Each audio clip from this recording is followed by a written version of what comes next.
Into our series we've been at since Christmas that we call Living Hope, and we're following Jesus through the book of Luke. Luke's the guy that recorded through eyewitnesses and personal experience a bunch of stories of Jesus' life and his teachings. Sometimes they're embarrassing stories of his disciples, but he put all the truth in there, and we've been going through it. And he's going to take us right up to Easter as he discusses Jesus' trial and crucifixion, and we're going to celebrate that at the end of this series. So today, we're going to be in Luke chapter 11. So if you brought a Bible, or if you've got a device with a Bible, and you want to open that up and follow along with us, we're going to be looking at how to get what you pray for. I don't know if you're a person who prays, if you're a prayer, or not, or you used to be, or what you pray for, or how often you pray. And but all of us deal with this idea of that. I talked about this with God. I asked about this with God. I asked for this from God, and I don't always get what I want. So this title that Pastor Errol came up with is very intriguing, right? It sounds like I'm some sort of door-to-door salesman, and if you just sign up for the monthly subscription, I'll convince you. And so just before we dive in, we don't believe that if you just believe more and it's your problem because you don't have enough faith that God will give you what you want, because, but we do believe that when we follow what Jesus teaches us in this passage, that our hearts align with his heart, and it is a game changer. So we're going to jump into Luke chapter 11, right at the beginning. It says this: One day Jesus was praying in a certain place. When he finished, one of his disciples said to him, "Lord, teach us to pray, just as John taught his disciples." Okay? Did you know that you can grow in your prayer life, in your prayer understanding, your prayer ability? It's interesting that they come to Jesus, and these are like good Jewish boys, right? They grew up, they probably memorized Old Testament scriptures and prayers, and they knew how to pray. They've been at it for a while, but for some reason, when they were with Jesus, they noticed that he did it better. And they're like, "Will you teach us?" And I think just a side note is that we can grow in our prayer life. We can grow in our faith, and God wants you to grow in your prayer life. You can learn to pray better, okay? And really, it's a heart. It's not about your words, but we can grow in this. And I was thinking about this. My sons, I got twin 12-year-old boys, and they love sandwiches, Like when I just get hungry and I want to eat fast. So I don't have time for mayonnaise. I'd love lettuce, but I'm too lazy to wash it. I just take some ham, I put it on bread. If there's cheese, I throw one on there, and I'm eating it, like before I sit down, right? But they like to decorate their sandwiches and spread things on smooth and seasonings, and they're like sandwich artists. In fact, one of my boys said that's what he wants to do when he grows up, is open his own sandwich shop and name all the different sandwiches and stuff like that. Like, they love to eat. They love to pile it with toppings. They're like gourmet sandwiches. And one day we were at home, and my wife made sandwiches for everybody, and my son takes one bite, and he goes, "Mom, this is amazing. What did you do?" Right? And she's like, "Well, I put oregano on it." He's like, No. Tell me exactly what you did, step by step. So by the time they're done toasting their bread to perfection, I finished my sandwich, right? But they realize that as much as we like sandwiches and as much as we're better than Dad, we're not as good as Mom. So tell me, show me, step by step. And they named a sandwich after her, and they started making it every day for 2 weeks because they wanted to keep eating that sandwich, and they wanted to learn. They noticed that she does it better, and they wanted to learn. That's what happens in this passage. They're like, "You know what? We've been at this prayer thing. We've memorized a few. You do it better. You do it different.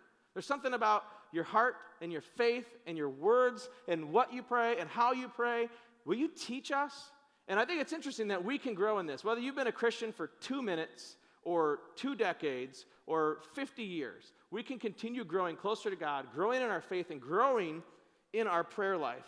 So Jesus clearly prayed with the disciples. That's how they noticed. There's not only here, but several times we see where Jesus is with them and he's leading them in prayer. He's praying with them. They're praying with him. They're listening to him pray. They're learning from him as he prays. And notice too, they said that it's not just that Jesus did this. He said, "Would you teach us just as John taught his disciples?" It was common practice back then to learn how to pray from a prayer master, right? Not a stairmaster, but a prayer master, right? Or a rabbi, that they would follow someone and look up to them, and they would model their prayers after them, and they would learn their heart, and they would learn faith through their prayers, and this is how they noticed. And so here's my question. Who are you learning to pray from? If we're going to grow in this, we can read it in Scripture, we can, think about it and practice, but I think one of the greatest ways to grow in your prayer life is to pray with other people, to be influenced by their prayers, that you would learn what they pray for and how they pray for it. And more than just what they say, the heart and the faith behind what they pray. And then you get to see how they live besides what they say. This is what happened with Jesus and his disciples, right? They spent tons of time with him. They got to see him live out this huge faith and dependence and following of obedience in God that totally lined up with his prayers. He wasn't a hypocritical prayer. He lived it out. His heart was authentic in his prayers. And they said, we want to learn from you. And John taught his disciples, other rabbis are teaching, but we want to learn from you. You are the one to learn from. So who's influenced your prayers? I don't know if you can remember when you first started becoming a person of prayer, or if it's recently. If you're in a small group, hopefully your group prays together. And that's not just a good time to pray for each other. That's a good time to learn from each other. That as you say something, I'm like, oh man, that's good. I wish I would have thought of that. I wish I would have prayed for that. In fact, what I do is I steal people's prayers. I'm a prayer plagiarizer, okay? I've stolen tons of, I started this when I was a kid, definitely through college, and even now, that as I get an opportunity to pray with certain people, or anyone, when they pray for something that I didn't think of, first of all, I love it. When you pray with someone else, you're agreeing with them in prayer. So when you pray something that I didn't think of, that's why I'm like, all right, yes, God, I'm agreeing with that. Now that's my prayer. I wouldn't have thought of it, but I'm so glad I can pray it. And then I remember that prayer and I make it my own. There's certain professors in college and friends of mine that I've just listened to what they pray and how they pray, and I've just said, I'm going to make that my prayer. I've put that into my regular rotation, and it has blessed me. So who are you learning from? And do you ever pray out loud? I know nobody likes to pray out loud. It's scary. You feel like you're not good at it. But like, it's a blessing to the people you would pray with. And you will be blessed by them. So I want to challenge you. I want to encourage you. If you're in a small group and you're the quiet person, give that a try. Step up to the plate and offer a prayer with your group. Pray with your family. Be a person of prayer. Pray out loud. Be bold enough because you'll grow in it. Who's influencing your prayer life? If you only ever pray silently by yourself, you're missing out on what the disciples knew they could grow in, and that's your prayer life, your ability to pray. But also notice, who are you teaching to pray? Because I believe that as disciples, we don't want to only learn to get better at it. We need to hand this off to other people. And this happens in your small group, that you don't just steal other people's prayers. What if someone would steal your prayer? What if when you're praying, they're like, I wish I thought of that. I mean that too, God. I'm so glad to use that prayer, my heart, up to you. Especially if you're in a family, your spouse and your kids. I believe parents, it's our job to teach our kids to pray, which means we pray out loud with them. And we invite them and ask them and maybe even make them pray out loud. And we don't just pray together, but we talk about prayer. My kids have always, we started when they were young because I figured if I wait till they're a teenager, they won't want to jump in. And so like before they knew better, like, oh yeah, we pray at dinner and stuff. We're not like on our knees for hours at a time, but we pray for meals. And since they started as a kid, it's kind of a good habit. But then we started to notice that they would say the same prayer every single time. And it was a great prayer. We were all impressed with it the first time, and we didn't want to tell them not to pray that prayer, but we had conversations about, do you really mean it? Or are you just kind of speeching it because you're hungry, right? And we've been able to not only pray together, but to talk about prayer together. And as we go to church and talk about what we talk about at church and things together, we're trying to hand off to our kids. I need to keep learning to pray. I need to get better at it, just like Jesus' disciples. But I also need to be someone who's making disciples. So with your friend groups, with your spouse, with your small groups, especially if you have kids, are you teaching them to pray? Do they notice your prayers? Are they influenced by your prayer life? Hearing what you pray, hearing how you pray, hearing what your faith is, and noticing that behind your prayers. So I want to challenge you to think about who you're teaching to pray. And you can keep getting better at it, but hand off what you know. Teach your kids to pray. And also, your kids will get to see your life outside of just what you pray and how you pray and what you say when you're praying. To see your faith lived out in real life. The disciples got to hang out with Jesus, and they got to see his obedience. I think of the garden. When Jesus gets to the garden the night before he's going to be, killed, he says, God, I'd really rather not go through with this, but not my will, but your will be done. Like he was relentless in this seeking God's heart and wanting to obey. And the disciples got to see that firsthand, and your kids get to see your faith in action as you pray and as you live. So I think it's interesting that we can grow in our prayers and that we can learn and that we can actually teach. We need to take this seriously to be people who are growing together in prayer. Okay, that was only the first verse. We'll keep going. In verse 2, then Jesus says, he said to them, when you pray, say, Father, hallowed be your name, or holy is your name. Your kingdom come. Give us each day our daily bread. Forgive us our sins as we also forgive everyone who sins against us. And lead us not into temptation. Now, this sounds oddly familiar. If you grew up in church like I did, you might have memorized a prayer that was really close to this, but not the same. And as you read this, you're like, Jesus, I think you messed up your own prayer. You're like, you skipped a couple parts, right? Like, what happened? Were you having an off day? And I'm not exactly sure. Some people think that, because the version that we all memorize as good kids in church was from Matthew. And it's kind of fill in the blank, a few extra things. You know, your kingdom come and your will be done. And it goes on a little longer than this. And so we memorize that. Some of you guys would recite that either on your own or in a congregation, and that's actually a great practice because Jesus says, when you pray, you should say this. And so we started saying it. And I would ask the same question, do you mean it or are you just speeching it? And it's good, it's fine to memorize and repeat prayers, but we want to make sure we mean them. I think that this is probably another time where Jesus is like, yeah, this is how you pray. This is the gist of it. Don't say the same thing. This is not meant as an exact prayer. This is meant as a model prayer. Here's the heart behind your prayer. And he kind of hits the biggest elements. He praises God and he recognizes who he is. It puts us in our place. You're our heavenly Father. You are holy, right? Like we start by praising God and recognizing who he is. And then he says, your kingdom come. Matthew includes your will be done. I think Jesus basically infers that. It's almost one and the same. Like, I want your kingdom, not my kingdom. I want what you want. Sometimes when I pray, you can steal this prayer. I want to say, God, I want what you want. But if I'm not quite there, then I'll say, God, at least I want to want what you want, right? Like I'm getting closer, and that's a great prayer. You can steal that one, okay? And so we start by recognizing who God is. We ask for his kingdom, his will to be done, which, by the way, that's the secret to how to get what you pray for. We're going to see that he tells a couple more things that are helpful, but the secret isn't like asking enough times or using the right words or believing harder. The secret is when we align our hearts that we want his kingdom to come, he's going to do that. He might do it a little differently than we imagine. He's got better plans than us, but that's the secret of getting what we pray for is when we ask for his will to be done, his kingdom to come. You know, we tend to pray for our own kingdoms, our bank accounts, our jobs, our health, our futures, things like that. And those are good things. Those are not bad things to pray for, but Jesus says pray for God's kingdom. Recognize who he is, and then say, I want what you want, or at least I want to want what you want. I want your kingdom to come.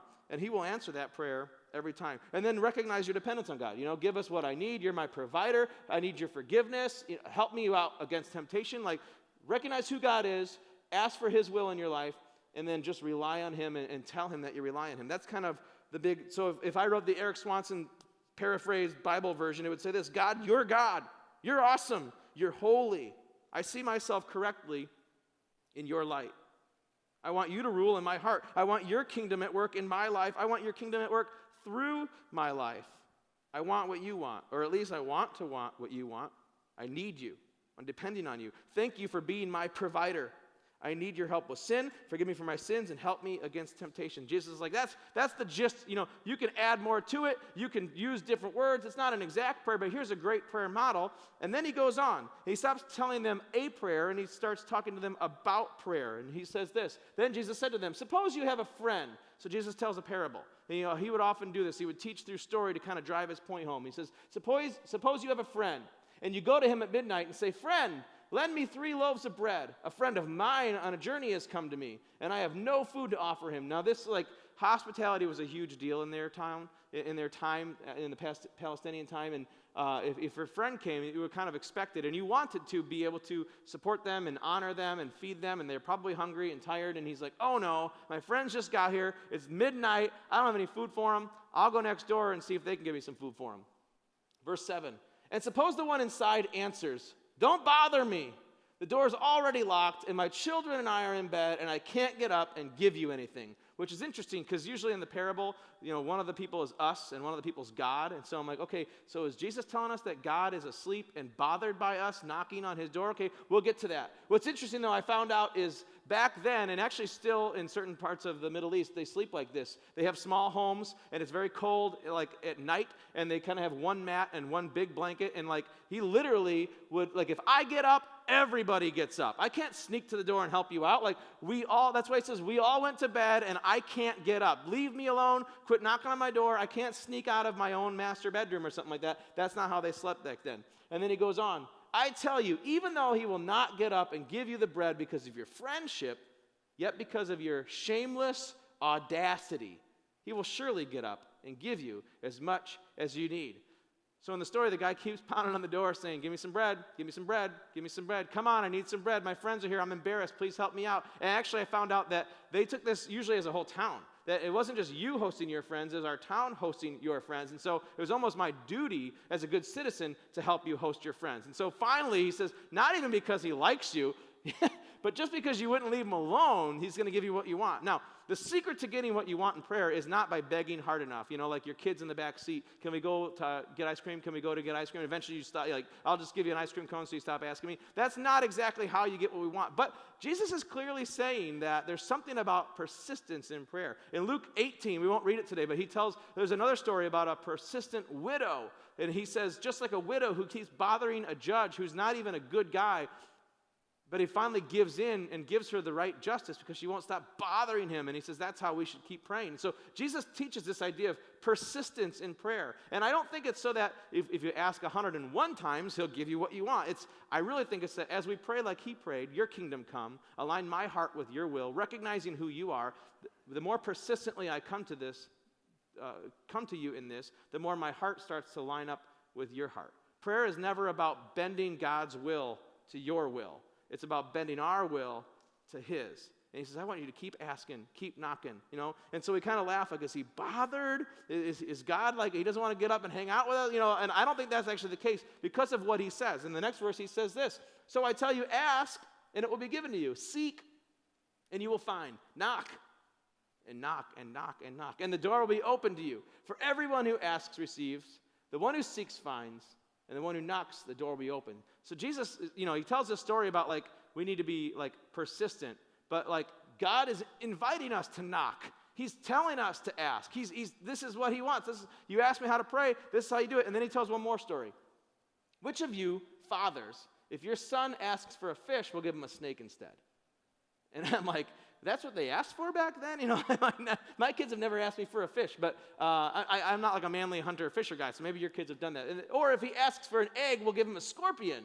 So he's like, you know, your kid's hungry and you give him like a joke, prank, dangerous, deadly animal, right? No, you wouldn't do that. He says, if you then, though you're evil, you know, we're humans, we're flawed, we're messed up, we have evil hearts. Even though you're evil humans, you know how to give good gifts to your children. How much more will your Father in heaven gives the Holy Spirit to those who ask him? So he tells these two stories, and if you think about them together, he's saying, you know what? Bother God if you have to. Keep asking. Get before him until your will lines up with his will. Ask for his kingdom to come. Tell him what you need, and keep going to him, because part of prayer is recognizing that he's your provider and being dependent on him. So do that. But you're really not bothering him, because it's more like you're his son. And as believers in Jesus, we've been adopted as his sons and daughters. We're not bothering a neighbor in the middle of the night. We're talking to our daddy. And he says, you know, you've got evil human hearts, and you could still good gifts. Like, think about how good your daddy in heaven is. Think about how good God is, and he wants to move in your life. And so don't think about it as bothering a neighbor, and God doesn't want to really, give you anything, but he'll have to, Think about it as you're going to your dad who knows how to bless you and wants to take care of you. Asking a lot doesn't mean we always get what we want. Asking for his will to be done does. When we pray for God's kingdom, we don't need to be bashful. We can knock on that door. We can go in the middle of the night. We can bother God, except I don't think we're going to bother God. He's saying, it's okay. Come to me like my child. I know how to take care of you.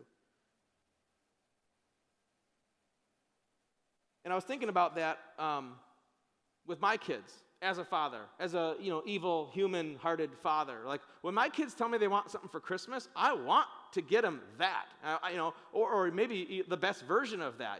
If my kids even mention something they want for dinner, I'm like, I would love to provide that. Maybe we can plan that for next week or something. Like, we would love to, when you ask for spaghetti, deliver spaghetti. But there's times where my kids ask whether it's something for Christmas or just whatever regular life, where I don't give them what they want, and usually it's for two reasons. One, I can't afford it, right? Like, you ask for this ridiculous Christmas present, I'm probably not going to deliver. But or because I got a better plan.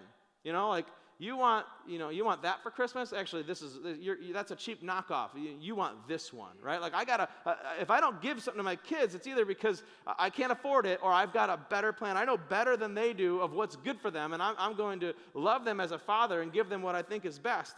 The thing about God is he does not have the first problem. There's nothing he can't deliver on. He can do whatever he pleases. When you ask God for something, it's never that he can't afford it. It's never that it would take too much of him or cost too much of him. That's never the case. But often it is the case that he knows better than we do of what's good for us. And he might say, not right now, because I have a better plan. Now, it's not always a more comfortable plan. Not everything gets better and easier for us. But he's saying, I know how to give good gifts to my kids. I want to bless you. I want to take care of you. And you keep coming.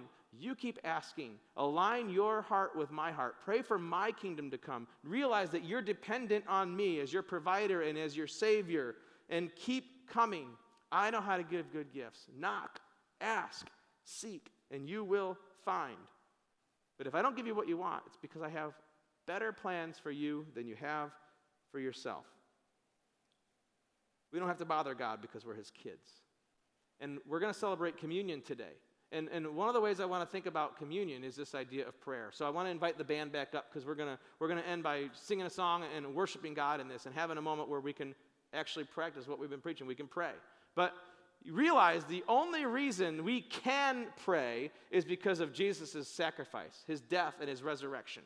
That, Scripture says that when Jesus died on the cross, there was a temple curtain that was torn in two from top to bottom, which symbolized our access to God. We don't have to go through a holy man. We don't have to wait till certain times of the year or certain times of the week. Anytime, anywhere, anyone can come to God, and he hears us. Full access, always. And the only reason we can do that is because Jesus' death and sacrifice. So as we come to take communion today, I want us to celebrate the fact that we can pray. I want us to celebrate the fact that he hears us. He promises to hear us and answer us every time we pray. So Reese and the team is going to lead us in a song. And as we do, I would love for you just to pray a simple prayer to say, God, thank you that I can pray to you. Thank you that I can pray directly to you. Thank you that you hear me. And then as he sings this song about Jesus and what he's done for us, I hope that it gives you a moment to pray and to reflect, to talk to God. If you've got sin to confess, confess the sin. You want to worship God in your own hearts and pray in your own words, we want to give you time to do that. And then I'll come back out in a moment and we'll take communion together.